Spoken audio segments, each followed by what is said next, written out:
வணக்கம். நேர்களை நீங்கள் இணைந்திருப்பது இலங்கையின் முதல் தர செய்தி வழங்குனரான நியூஸ் ஃபர்ஸ்டின் 8 மணி பிரதான செய்தி அறிக்கையுடன் உங்களுடன் நான் தனுஷியா ஞானசேகரன். விரிவான செய்திகளுக்குள் செல்லும் முன்னதாக முதலில் தலைப்புச் செய்திகள். மாகாண சபை தேர்தல் இல்லை என்றால் மே மாதம் மீண்டும் ஆட்சி கவிழும். எஸ்பி திசாநாயக்கு எச்சரிக்கை. பிரதமர் ரணில் மீது ராஜாங்க அமைச்சர் விஜயகலா அதிருப்தி.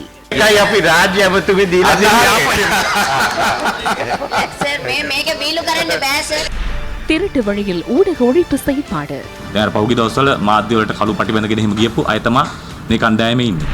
தராதரம் பாராத போதைப்பொருள் மற்றும் சூழல் சட்டத்தை அமல்படுத்துமாறு ஜனாதிபதி பணிப்புரை. கிளிநொச்சியில் ஏற்பட்ட வெள்ளம் தொடர்பில் ஆராயும் விசாரணை குழுவின் இடைக்கால அறிக்கை வடமாகாண ஆளுநரிடம். இனி விரிவான செய்திகள். கடபத்தையில் இன்று மாலை இடம்பெற்ற துப்பாக்கி பிரயோகத்தில் போலீஸ் அதிகாரி ஒருவர் காயமடைந்துள்ளார். கடபத்தை நகரில் முச்சக்கர வண்டியொன்றில் நபரொருவர் ஹெரோயின் வைத்திருந்ததாக கிடைத்த தகவலுக்கு அமைய போலீசார் சுற்றி வளைப்பை மேற்கொண்டனர். முச்சக்கர வண்டியுடன் கைது செய்யப்பட்ட சந்தேக நபரை கடபத்தை போலீஸ் நிலையத்துக்கு அழைத்து வர தயாரான சந்தர்ப்பத்தில் தகராறு ஏற்பட்டுள்ளது. இதன்போது போலீஸ் அதிகாரியிடமிருந்த துப்பாக்கி தவறுதலாக செயற்பட்டதால் அவரின் கையில் காயம் ஏற்பட்டுள்ளது. காயமடைந்த போலீஸ் அதிகாரி ராகம வைத்தியசாலையில் அனுமதிக்கப்பட்டுள்ளதாக போலீசார் கூறினார். சந்தேக நபர் வசமிருந்து 10 கிராம் நிறையுடைய ஹெரோயின் பறிமுதல் செய்யப்பட்டுள்ளது. அத்துடன் முச்சக்கர வண்டியில் பயணித்த சந்தேக நபரின் தாயார், மனைவி மற்றும் பிள்ளைகளும் போலீசாரின் கட்டுப்பாட்டின் கீழ் உள்ளதாகவும் போலீஸ் ஊடக பிரிவு தெரிவித்தது.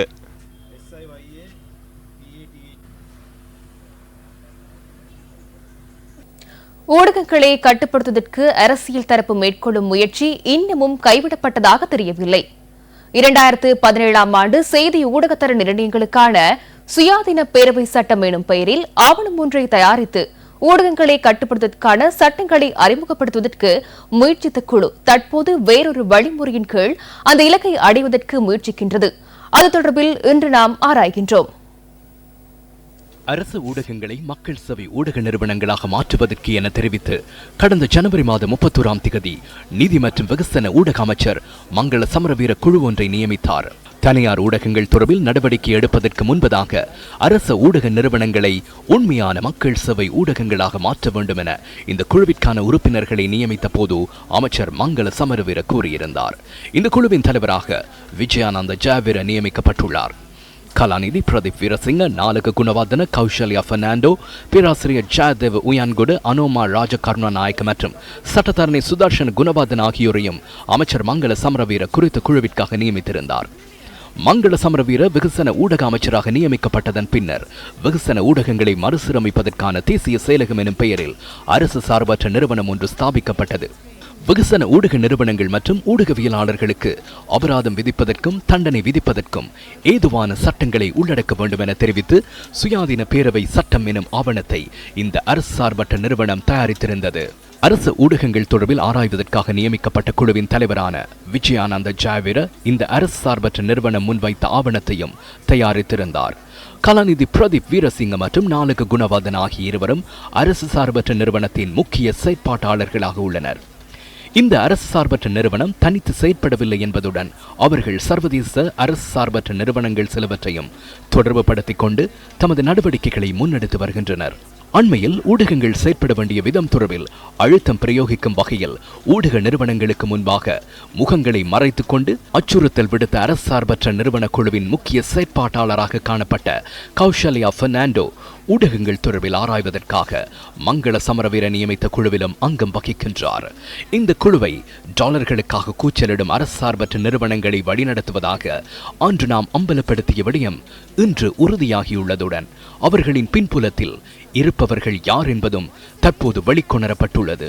ஊடகங்களை ஒடுக்குவதற்கான யோசனைகளை உள்ளடக்கி தயாரிக்கப்பட்ட செய்தி ஊடக தர நிர்ணயங்களுக்கான சுயாதீன பேரவை சட்டத்திற்கு கடும் எதிர்ப்பு முன்வைக்கப்பட்ட நிலையில் தற்போது வேறு வழிமுறையை பின்பற்றி அதில் உள்ள விடயங்களை சட்டமாக்குவதற்கு இந்த கும்பல் முயற்சிக்கிறது.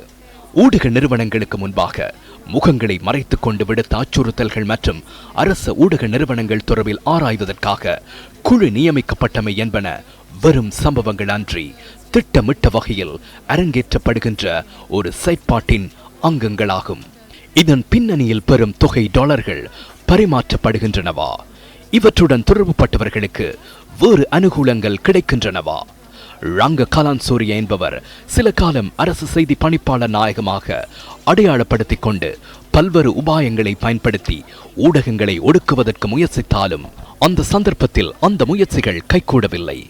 பின்னர் பதவியிலிருந்து ஒதுங்கிக் கொண்டதாக காண்பிப்பதற்கு முயற்சித்தாலும் அவர் திரைக்கு பின்னால் வேறு வழிமுறைகளின் கீழ் அந்த இலக்குகளை அடைவதற்கு முயற்சித்து வருகின்றார். ஊழல் மோசடிக்கு எதிராக குரல் கொடுக்கும் ஊடகங்களை மௌனிக்க செய்வது அல்லது தமது கட்டுப்பாட்டின் கீழ் கொண்டு வருவதே இவர்களது இறுதி இலக்காகும். ஆட்சிக்கு வந்த சில வாரங்களுக்குள் மத்திய வங்கியை சூறையாடிய இந்த கும்பல் மக்கள் தொடர்பில் சற்றும் சிந்திக்காமல் ஒரு வருடம் கடப்பதற்கு முன்னர் மீண்டும் மத்திய வங்கியை சூறையாடினர். நாட்டின் தொழிலாளர் வர்க்கத்திற்காக ஒதுக்கப்பட்ட ஒரே ஒரு நிதியமான ஊழியர் சேமலாப நிதியத்தையும் சூறையாடிய இந்த கும்பல் 30 வருடங்களுக்கு நாட்டு மக்கள் துன்பத்தை அனுபவிப்பதற்கான சூழலை உருவாக்கியுள்ளது.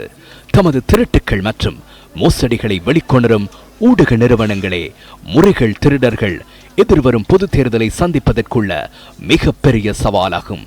திருட்டுக்களை மறைப்பதற்காகவா பல்வேறு வழிமுறைகளின் கீழ் ஊடகங்களை ஒடுக்குவதற்கு இந்த கும்பல் முயற்சிக்கிறது.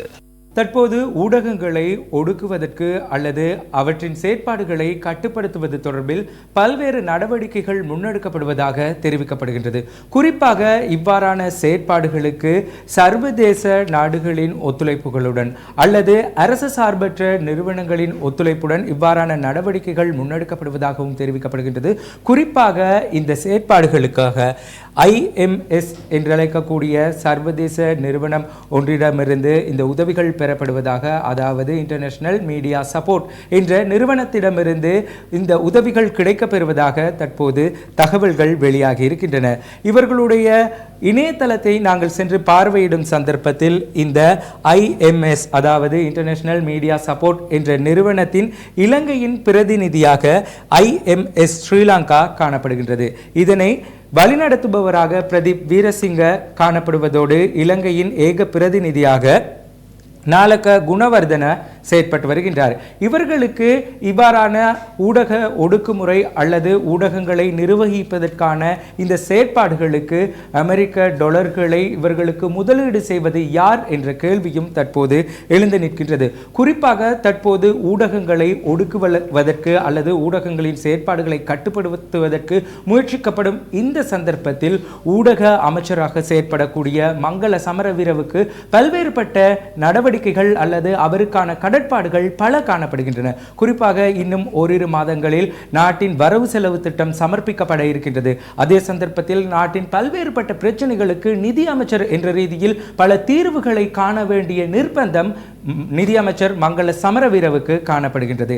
குறிப்பாக வேலையற்ற பட்டதாரிகள் தற்போது வீதிகளில் அங்கும் இங்கும் நின்று தங்களுடைய வேலைக்காக நியமனத்திற்காக போராடுகின்றனர்.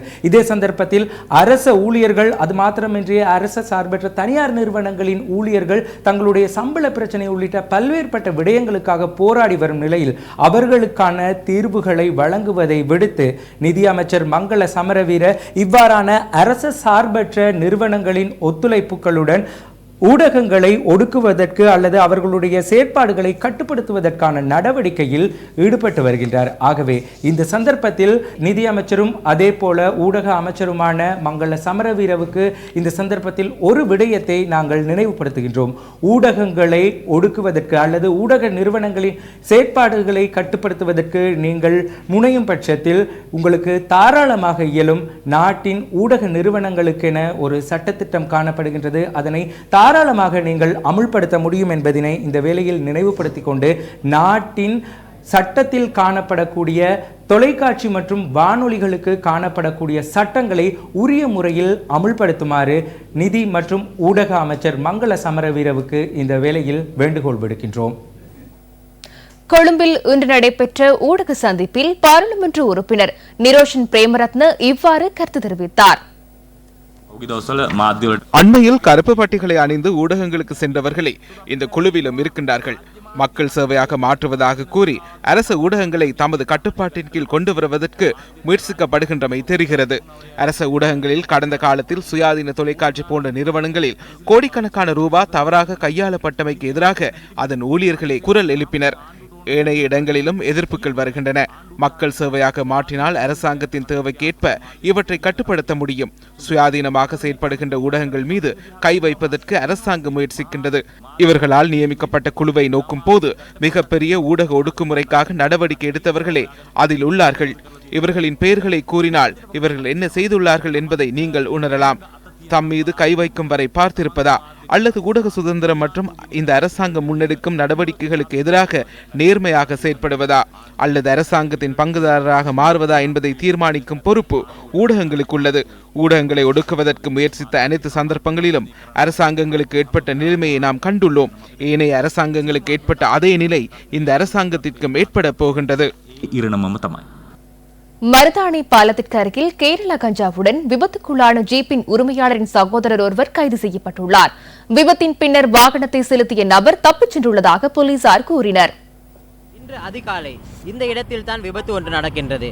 குறித்த விபத்து நடந்த வாகனத்திலிருந்து கஞ்சா பொதிகள் மீட்கப்படுகின்றன. கேரளா கஞ்சா பொதிகள் தான் அவ்வாறு மீட்கப்படுகின்றன. இந்த விபத்து இன்று அதிகாலை 3 மணி அளவில் இடம்பெற்றுள்ளது. சத்தம் ஒன்று கேட்டது. நபர் ஒருவர் இறங்கினார். சிவப்பு நிற சட்டையும் கருப்பு நிற காட்சட்டையும் அணிந்திருந்தார். ஆண் ஒருவர், அதிக வயது இருக்காது. அவர் இறங்கி பச்சை நிற முச்சக்கர வண்டியொன்றை நிறுத்தினார். முச்சக்கர வண்டிக்கு அருகில் சென்று மீண்டும் கார் இருந்த இடத்திற்கு வந்து காரின் கதவை திறந்து பொருட்களை எடுத்துக்கொண்டு மீண்டும் முச்சக்கர வண்டியில் ஏறி சென்று விட்டார். காப்புறுதியாளர்கள் எடுத்து செல்வார்கள், நீங்கள் இருக்க வேண்டாம், செல்லுங்கள் என கூறியதும் நாம் அங்கிருந்து சென்றோம். மருதானை போலீசுக்கு வாகனம் கொண்டுவரப்பட்டுள்ளதுடன் நடைபாதையில் மோதியமையால் முன் டயர் சேதமடைந்துள்ளது. அந்த வாகனத்திலிருந்து 68 கிலோகிராம் கேரள கஞ்சா கண்டுபிடிக்கப்பட்டுள்ளதுடன் போலீஸ் போதைப்பொருள் ஒழிப்பு பிரிவிடம் அவற்றை ஒப்படைத்துள்ளதாக போலீசார் கூறினர். இந்த வாகனத்தின் உரிமையாளரான பெண் மத்திய கிழக்கில் சேவையாற்றி வருகின்றமை தொடர்பான தகவல்கள் கிடைத்துள்ளதாக போலீசார் குறிப்பிட்டனர். குறித்த வாகனம் பம்பலப்பிட்டியவில் உள்ள ஹோட்டல் ஒன்றுக்கு வாடகை அடிப்படையில் வழங்கப்பட்டுள்ளமை முதற்கட்ட விசாரணைகளினூடாக தெரிய வந்துள்ளதுடன் வாகனத்தின் பொறுப்பாளராக செயற்பட்ட நபரே கைது செய்யப்பட்டுள்ளார். வாடகை அடிப்படையில் இந்த வாகனத்தை பெற்றுக்கொண்ட நபர்கள் கேரள கஞ்சாவை கொண்டு செல்வதற்காக அந்த வாகனத்தை பயன்படுத்தி இருக்கலாம் என போலீசார் சந்தேகிக்கின்றனர். WPCAA 0611 இலக்க ஜீப்பை விபத்துக்குள்ளாகியுள்ளது. அந்த வாகனத்தை சோதனையிட்ட போது 17 பார்சல்கள் காணப்பட்டன. அந்த கேரள கஞ்சாவின் பெறுமதி 70 லட்சம் ரூபாவாகும். வாகனத்தை பதிவு செய்தவரின் தகவல்களை பெற்று அதனூடாக மேற்கொள்ளப்பட்ட விசாரணைகளின் மூலம் பம்பலப்பிட்டியில் வாடகை அடிப்படையில் வாகனங்களை வழங்கும் நிறுவனம் ஒன்றுக்கு குறித்த ஜீப் வழங்கப்பட்டுள்ளது. குறித்த நிறுவனத்திடமிருந்து வாடகை அடிப்படையில் குறித்த வாகனத்தை சந்தேக நபர்கள் பிப்ரவரி 11ஆம் தேதி பெற்றுக் கொண்டுள்ளனர். சந்தேக நபர்களை கைது செய்வதற்கான மேலதிக விசாரணை மருதானை போலீசார் மேற்கொண்டுள்ளனர். யாழ் மாவட்ட அபிவிருத்தி குழு கூட்டம் இன்று நடைபெற்றது. இந்த கலந்துரையாடலில் பிரதமர் ரணில் விக்ரமசிங்க, அமைச்சர்கள், தமிழ் தேசிய கூட்டமைப்பின் பாராளுமன்ற உறுப்பினர்கள், அரசு அதிகாரிகள் உள்ளிட்ட பலர் கலந்து கொண்டிருந்தனர். வடமாகாணத்தில் நிலவும் பல்வேறு பிரச்சினைகள் தொடர்பில் இதன்போது விரிவாக கலந்துரையாடப்பட்டது. கடல் கடந்திருக்கிற அனல்தீவு, நைனாதீவு, எழுவதீவு, இந்த தீவுகள்லையும் என்ன டெவலப்மெண்ட் நடந்திருக்குது? அங்க இருக்கிற வைத்தியசாலைகளுக்கு டாக்டர் நெடுந்தீவுல எனக்கு 5 வருஷமா டாக்டர் இல்லை. 5000 மக்கள் இருக்கணும். ஏன் அப்படி புறக்கணிக்கப்படுது? Doctors for these islands. அந்த தீவுகளுக்கு எந்த வைத்தியர்களும் செல்வதற்கு விரும்புவதில்லை. அதுதான் எங்களது பிரச்சனை. அங்கு சென்று சேவையாற்றும்படி எங்களால் அவர்களை வற்புறுத்த முடியாதல்லவா? நாங்கள் தற்போது தற்காலிகமாக 2 பேரை நியமித்துள்ளோம். நாங்கள் வைத்தியர் ஒருவரை நியமித்துள்ளோம். அவர் விடுமுறையில் உள்ளார். ஆகையால் நாங்கள் ஓய்வு பெற்ற வைத்தியர்களை ஒப்பந்த அடிப்படையில் அங்கு சேவையாற்றுவதற்கு நியமிக்க உள்ளோம். இதுல இன்சென்டிவ், டாக்டர்ஸுக்கான ஒரு இன்சென்டிவ் ஒன்று வித்தியாசமா யோசிச்சால் தான், ஏதாவது ஒரு செப்பரேட் நிதியை ஒன்றை பாஸ் பண்ணாதான் அவர்களை ஊக்கப்படுத்தி அனதீவு, நைனாதீவு, எழுவதீவு, நெடுந்தீவுக்கு டாக்டர்ஸ் போகலாம் என்ற அவர்களோட பக்கத்தை நான் பார்க்க ஒரு ஆம்புலன்ஸ், படகு ஆம்புலன்ஸ் இருந்து அவர்கள் காலமும் போய் பின்னரும் வரக்கூடிய மாதிரியால எனி டைம் இரவு எழும்பினாலும் வரக்கூடிய மாதிரியான ஒரு போக்குவரத்தும் அவர்களுக்கு இருக்க வேண்டும். அது ஒரு செப்பரேட்டாக செய்யறதுக்கான முயற்சியை நாங்கள் எடுத்திருக்கிறோம். நான் வந்த பிறகு 2 நான் எல்லாரோடையும் சேர்ந்து எடுத்திருக்கிறேன். There is also going to be a boat. நான் பதவிக்கு வந்த பிறகு அதற்கான நடவடிக்கைகளை எடுத்துள்ளேன். போட் ஆம்புலன்ஸ் ஒன்றை ஆரம்பிப்பதற்கு நாம் நடவடிக்கை எடுத்துள்ளோம். இது தொடர்பில் அமைச்சருடன் பேசியுள்ளேன். அந்த பகுதி அரசாங்கத்தின் கண்காணிப்பின் கீழ் உள்ள பகுதி. நாங்கள் வைத்தியர்களை பெற்றுக்கொள்வதற்கு முயற்சிகளை மேற்கொண்டு வருகின்றோம். நிறைய பாடசாலையில பில்டிங் இல்ல, பில்டிங் இருக்கிற பாடசாலையில தளவாடங்கள் இல்ல, சில பாடசாலையில மெலசல கூட வசதிகள் இல்லாம, குடிக்கிறதுக்கு நீர் இல்லாம நிறைய பிரச்சனைகள் இருக்கு. மற்ற பள்ளிக்கூட பிள்ளைகள் நடந்துதான் 5-6 கிலோமீட்டருக்கு முல்லைத்தீவு, கிளிநொச்சி மாவட்டத்துல போயினோம். அதே முல்லைத்தீவு மாவட்டத்தில் பண்டாரவன்னியர் ஸ்கூல்ல 1000 பிள்ளைகள் படிக்கணும், ஒரு கம்ப்யூட்டர் கூட இல்லாம இருக்கு. அந்த யுத்தத்துக்கு முதல் எங்களுடைய மாகாணம் எஜுகேஷன்ல அந்த கல்வியில இதுல இருந்தது, இப்ப கடைசியா வந்திருக்கு. எங்களுக்கு மாகாண சபைக்கு உட்பட்ட பாடசாலையில அபிவிருத்தி செய்யறதுக்கு டீச்சர்ஸ் பற்றாக்குறை, 2500 டீச்சர்ஸ் பற்றாக்குறையா இருக்கு வடக்கு மாகாணத்துல மட்டும். என்னன்னு சொன்னா இந்த கச்சேரியில நடக்கிற மீட்டிங்கை விட அந்த கிராமத்தில் உள்ள பாடசாலையில விசிட் பண்ணி கிராமத்துல மீட்டிங் வச்சு நடத்தினா தான் உண்மையிலேயே தெரியும். லேண்ட் மாஸ்டர்ல டெல்ஃபிலுக்கு போனது உண்மையிலே இப்ப நீங்க டெல்ஃபில லேண்ட் மாஸ்டர்ல போக மாட்டீங்க, சொப்பர்ல தான் உண்மையா போய் இறங்குவீங்க. ஆனபடியால உண்மையாவே வேற மாகாணங்களோட இது எங்கட மாகாணத்தை எடுக்க கூடாது. வடக்கு கிழக்கு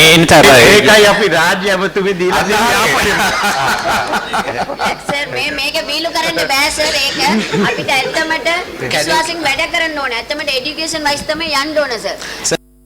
உத்தேச அரசியலமைப்பு தொடர்பில் பிரதமர் ரணில் விக்ரமசிங்க யாழ்ப்பாணத்தில் இன்று கருத்து வெளியிட்டார். அரசியல் தீர்வை ஏற்படுத்தவே பார்க்கிறோம், அதற்காக பேச்சுவார்த்தை நடத்துகிறோம். உண்மையிலே எம்மிடம் அரசியல் அமைப்பு சட்டமூலம் இல்லை. அரசியல் அமைப்பு சட்டமூலம் தொடர்பில் இணக்கப்பாடுகளை ஏற்படுத்திக் கொள்ளவும் இல்லை. அதிகார பரவலாக்கல் மூலம் நாட்டை நாம் பிளவுபடுத்த உள்ளதாக சிலர் கூறுகின்றனர். ஐக்கிய தேசிய கட்சி அதிகார பரவலாக்கல் தொடர்பில் எந்த ஒரு ஆவணத்தையும் இதற்கு வழங்கவில்லை. கதைப்பதற்கும் ஒன்றுமில்லை. பிளவுபடுத்துவது தொடர்பில் அதில் இல்லை. அப்படியென்றால் தமிழ் தேசிய கூட்டமைப்பு கூறுவது என்ன? ஜனாதிபதி மஹிந்த ராஜபக்ச காலத்தில் இருந்த யோசனைகள் தொடர்பிலேயே பேசப்படுகிறது. அது நாட்டை பிரிப்பதாக இருந்தால் எம்மை திட்டுவதால் பிரயோஜனம் இல்லை. அந்த யோசனைகளை முன்வைத்தவர்களே இன்று நாடு பிளவுபட்டுள்ளதாக கூச்சலிடுகின்றனர். ஐக்கிய தேசிய கட்சியின் ஒரு யோசனையேனும் இங்குள்ளதா என இங்குள்ள பாராளுமன்ற உறுப்பினர்களிடம் கேளுங்கள். ஒரு ஆவணமோ ஒரு எழுத்தோ கிடையாது. அந்த அனைத்து கட்சி குழுவிற்கும் நாம் செல்லவில்லை. சென்றவர்கள் கூறுவார்கள். அறிக்கையும் உள்ளது. ஜனாதிபதி மஹிந்த ராஜபக்ச காலத்தில் அது சிறந்தது. நல்லிணக்கத்தை ஏற்படுத்தும் காலத்தில் இது தவறானது. அப்படியானால் மஹிந்த ராஜபக்சவை நாட்டை பிளவுபடுத்த முயன்றுள்ளார். நாம அதனை செய்துள்ளோம். பிரதம மந்திரியிலே நம்பிக்கை வாக்கெடுப்பிலே நம்பிக்கை இருக்கிறது என்று வாக்களித்தார்கள் என்ற ஒரு விமர்சனமும் இருக்கிறது.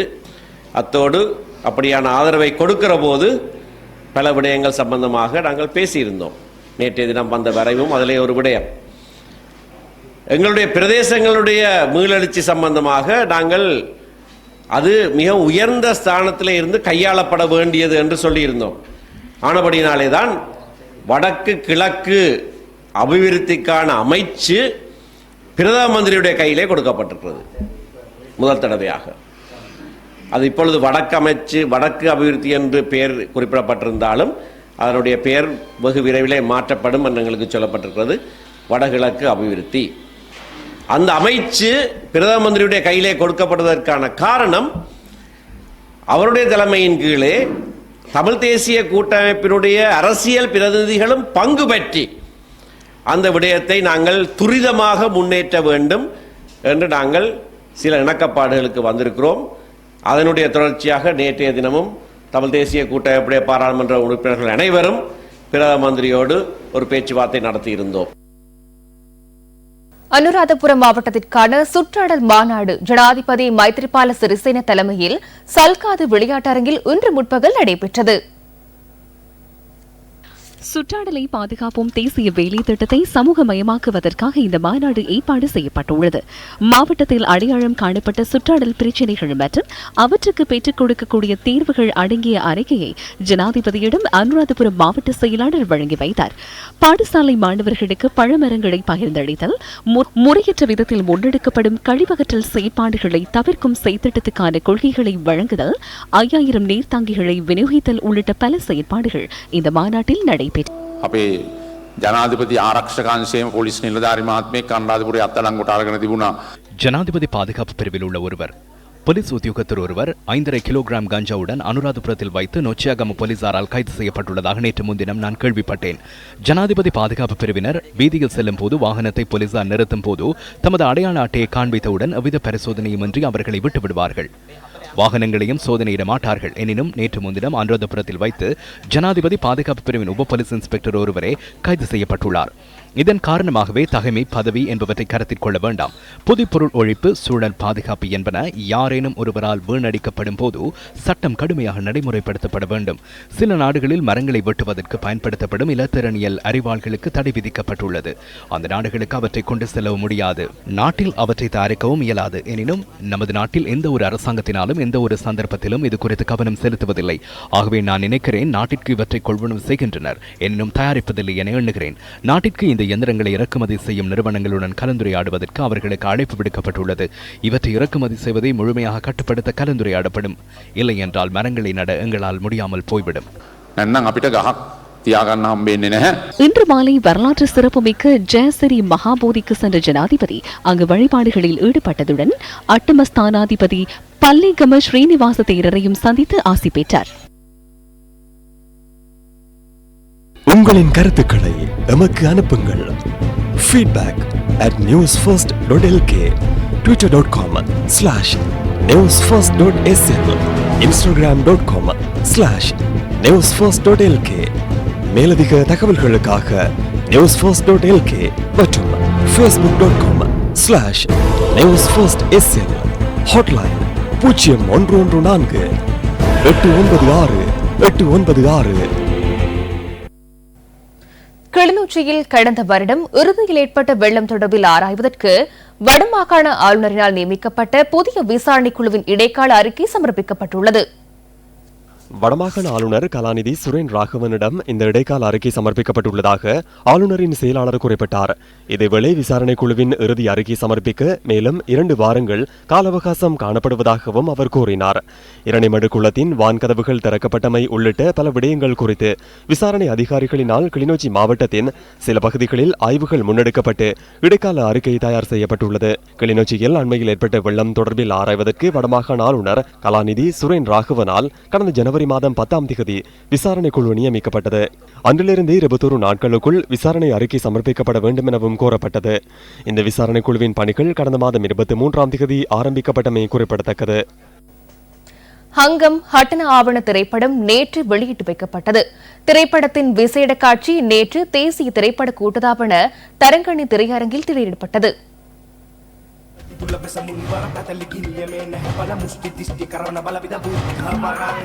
ஆக்கிரமிப்பாளர்களிடமிருந்து நாட்டை பாதுகாப்பதற்காக கையாளப்பட்ட பாரம்பரிய சண்டை கலையை சர்வதேச ரீதியில் பிரபலியப்படுத்துவதற்காக இந்த திரைப்படம் தயாரிக்கப்பட்டுள்ளது. அருண் ஜெயவர்தன இந்த திரைப்படத்தின் இயக்குனர் ஆவார்.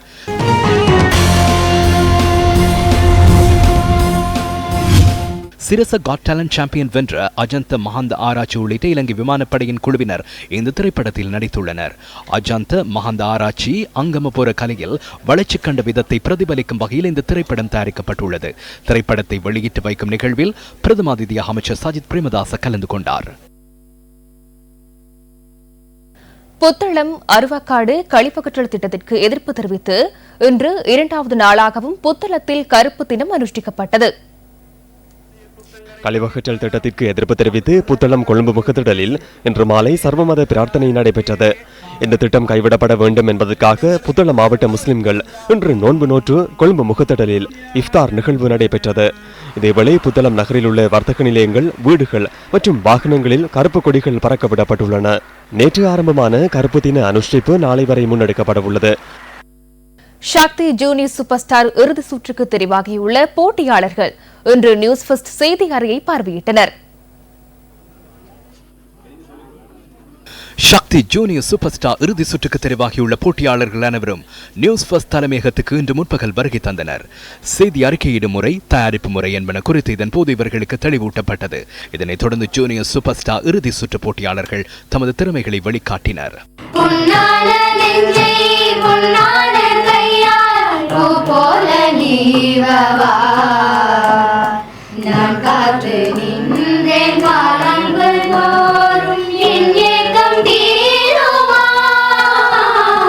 கொழும்பைச் சேர்ந்த பி யுகேந்திரன், ஹப்புத்தலையைச் சேர்ந்த எஸ் ரஷிகா, ஹட்டனைச் சேர்ந்த ஆர் வாக்ஷியா காயத்ரி, கொழும்பைச் சேர்ந்த எஸ் ஆதிஷ் ஆகியோர் இறுதி சுற்றின் போட்டியாளர்களுள் அடங்கியுள்ளனர். மேலும் ஹட்டனைச் சேர்ந்த எம் தனுஷிகா, மட்டக்களப்பைச் சேர்ந்த டி லோகவிஷான், வத்தலைச் சேர்ந்த பி ஹிஷிதா, கிளிநொச்சியைச் சேர்ந்த யு கோபிகா, பண்டரவளையைச் சேர்ந்த எஸ் அஞ்சலி மற்றும் திருகோணமலையைச் சேர்ந்த யு லாவணி ஆகியோரும் இறுதி சுற்றில் போட்டியிட உள்ளனர். சக்தி ஜூனியர் சூப்பர் ஸ்டார் சீசன் 4 மாபெரும் இறுதி சுற்று நாளை மறுதினம் ரத்மலான ஸ்டைன் கலையகத்தில் கோலாகலமாக நடைபெற உள்ளது. 44 ஓட்டங்கள் முன்னிலையுடன் இரண்டாம் இன்னிங்ஸில் துடுப்பெடுத்தாடும் தென்னாப்பிரிக்க அணி சற்று முன்னர் வரை 3 விக்கெட் இழப்புக்கு 94 ஓட்டங்களை பெற்றிருந்தது. அந்த தகவலுடன் நியூஸ் ஃபர்ஸ்ட் 8 மணி பிரதான செய்தி அறிக்கை நிறைவடைகின்றது. வணக்கம்.